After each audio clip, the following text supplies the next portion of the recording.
सुबह के बज चुके थे 7 और शुरुआत होती है बग्गी की कंपकपाती धुंध और ठंड से।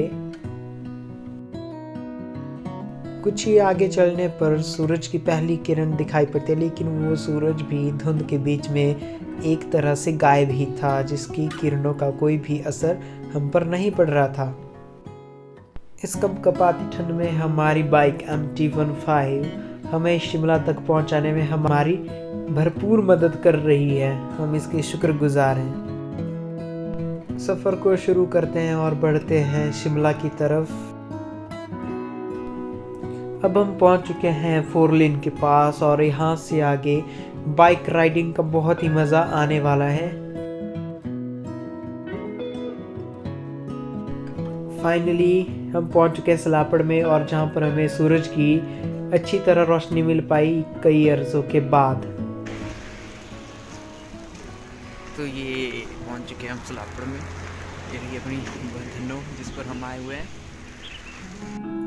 तो सलापड़ में हमने कुछ माउंटेन्स की सीनरी को कैद करने की कोशिश करी अपने मोबाइल फ़ोन में।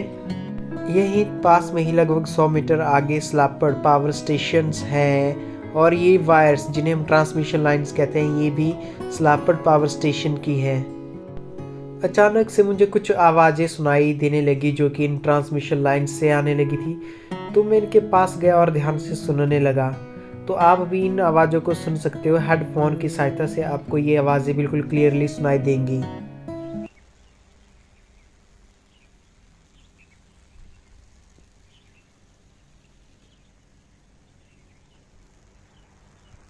आगे की ओर मूव करते हुए एक हाथ में फ़ोन पकड़ लिया और एक हाथ में बाइक का हैंडल, और बाइक को चलाते रहे, जो कि एक्सपीरियंस बहुत ही बुरा था। आप ये करने की कोशिश बिल्कुल ना करें, ये बहुत ही रिस्की हो सकता है। कुछ आगे चलते गए, बहुत ही बड़ा कर्व था।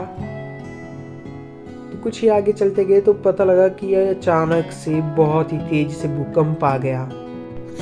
पूरी धरती ही हिल रही थी, जैसे अचानक से पता नहीं पहाड़ गिर जाने वाला है। सॉरी फॉर द जोक, ये कोई भूकंप नहीं बल्कि जो नतीजा था मेरे हाथ में फ़ोन पकड़ने का और जो छोटे छोटे गड्ढे थे रोड में, उसकी वजह से। तो अब हम पहुंच चुके हैं ब्यास नदी के ऊपर बने एक ब्रिज पर, और ब्यास नदी में हमने देखा कि हिमाचल का सबसे छोटा द्वीप हमें दिखाई दिया, जिस पर कि 2 हंस खेल रहे थे। और ये रहा सलापड़ पावर स्टेशन, जो कि पंडो का पावर स्टेशन है, और यहीं पर पंडो डैम के पानी से बिजली बनाई जाती है और आप लोगों तक पहुंचाई जाती है।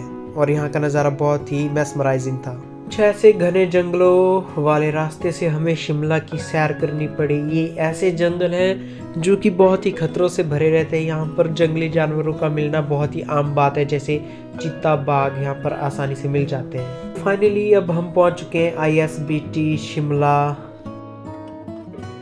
फाइनली अपनी डेस्टिनेशन पंथा घाटी, लोअर पंथा घाटी में पहुंच चुके हैं। फाइनली अपनी डेस्टिनेशन पर पहुंच चुके हैं।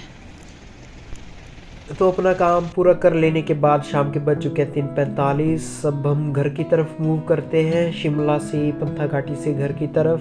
तो रास्ते में दिखा सूरज डूबता हुआ बहुत ही अच्छा, जहाँ पर हमें रेलवे लाइन्स भी दिख गई।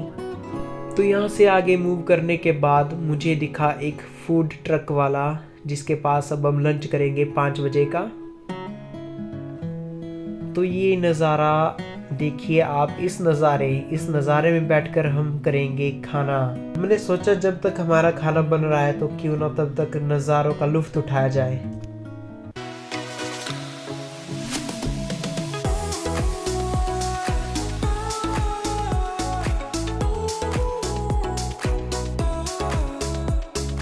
तो लीजिए, खाने की शुरुआत होती है पराठे से, जिसमें कि 6 प्रकार की चटनी हमें मिली हुई है, जो कि बहुत ही डिलीशियस थी। और थोड़ी देर में हमारे पास मोमोज भी आ जाते हैं। खाना खाने के बाद कुछ आगे चलने पर मुझे दिखा पेट्रोल पंप, तो सोचा क्यों ना यहाँ पर कुछ 10,000 का तेल डाला जाए, जो कि एक मजाक है। मैंने जस्ट 200 का तेल अपनी बाइक में डलवाया।